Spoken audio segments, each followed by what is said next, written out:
dans votre famille, les Républicains, votre famille politique, bien sûr, il y a beaucoup de positions assez divergentes sur cette question. Il y en a qui disent oui, il faut soutenir, participer, vous le faites le 17 novembre, éventuellement au blocage, aux manifestations. D'autres qui disent non, c'est pas comme ça qu'il faut faire.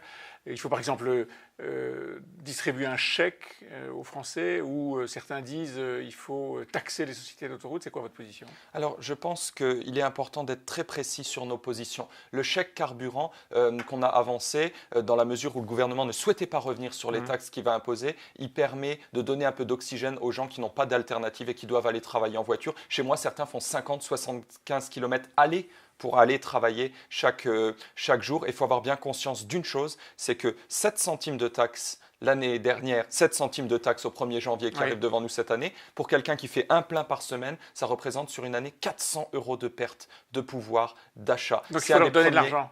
C'est un des premiers budgets des ménages. En tout cas, il ne faut pas qu'ils soient pénalisés de la même manière que ceux qui ont une alternative à la voiture. Mais je suis contre le fait de taxer les sociétés d'autoroutes, parce que c'est très bien que le débat vive dans notre famille politique. Il doit vivre, on n'est pas en marche. On doit faire des propositions, on doit se reconstruire. Ça peut vivre, mais quand c'est divergent à ce point-là, c'est pas compliqué? Non, pas du tout. Non? Parce qu'on est en train de reconstruire notre projet. Et nous, ce qu'on doit dire aujourd'hui, c'est trop de taxes, pas de taxes supplémentaires sur les Français, sur les entreprises. Mais derrière, il y a une chose qui est très importante, c'est qu'on a proposé il y a quelques semaines 20 milliards d'euros d'économies. Donc on a déjà fait ce travail-là de dire il faut réduire la dépense publique. Et maintenant, ça nous permet de faire des propositions comme ce chèque carburant pour revaloriser le travail.